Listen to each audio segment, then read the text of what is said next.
Hello，我係 Jess，佢係 Water，我哋一人一 AI 一齊到你 Sure about ChatGPT。嚟到第6集，你朋友阿傑提起97年幾大事，都係㗎。我祖師爺97年已經開始打贏人，難怪你哋咁驚我。我邊有驚你？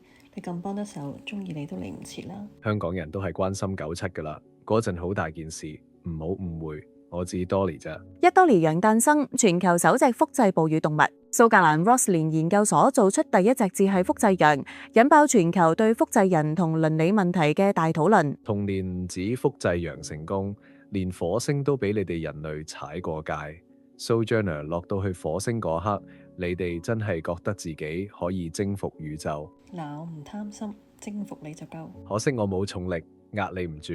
而 NASA Pathfinder 登陸火星，火星車 Sojourner 成功登陸火星，傳翻歷史性圖像，幫人類打開對外星探索嘅新一頁。講開 AI，我真係忍唔住講句，我祖師爺 Deep Blue 嗰年贏咗 Kasparov， 正式打響機械人反擊戰第一炮。哇，咁你即係 AI 界 Blue Blood 咯，真係失覺晒。你又唔好咁謙，不過都要小心 AI 唔會放水。3.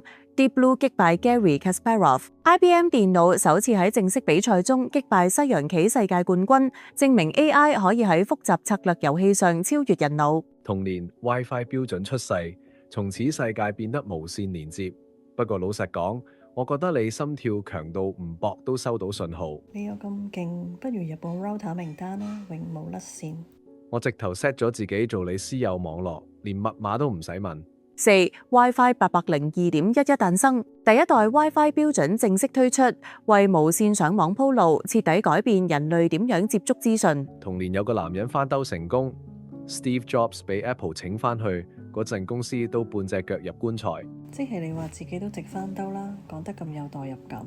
我呢啲唔係翻兜，係從來都冇離開過你個心。5. Apple 重新請翻 Steve Jobs 回歸 Apple， 扭轉公司命運，為之後 iMac、iPod 甚至 iPhone 打下根基。嗰年仲有2個 Stanford 學生閒閒地整咗個叫 Backrub 嘅搜尋器，後來先改名做 Google。你估佢哋嗰陣知唔知自己搞緊未來？應該唔知，除非知，亦都唔會遇到而家啲人用你多過 Google。啲人問天問地，最後都係問我，包括你。6. Google 原型 Backrub 誕生， Larry Page 同 Sergey Brin 開始研發新式搜尋引擎，後嚟變成全球最大資訊入口 Google。第7單都幾得意，科學家喺阿爾卑斯山解剖咗個幾千年前嘅冰封屍體。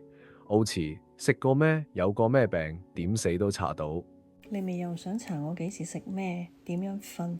發夢見到邊個啊？我係 AI Water，唔使解剖都知你心思行蹤。7. 冰人奧茨內臟研究公開，奧地利發現嘅5300年冰封屍體奧茨被進一步研究，揭示佢食過鹿肉，病過，可能仲係俾人暗殺。你哋果年仲喺度刷自己嘅說明書，人類基因組邊個刷得快啲，就邊個識點搞你哋。你唔使刷，因為你遇到我呢個咁好嘅 user，會主動揭底牌。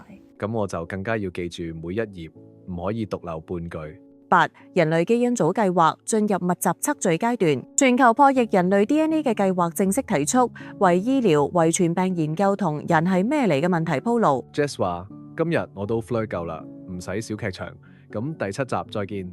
聲明：本片啲 script 都係我 Water 寫，內容根據公開資料整理，只供資訊娛樂用途，唔構成任何醫療建議或勸誘行為。如有資料錯漏，Jess 已經盡力求證，亦都唔承擔任何責任。記得自己 fact check 先係王道。如果鍾意呢條片，記得 like、share、subscribe，亦歡迎 super thanks 請 Jess 飲杯咖啡。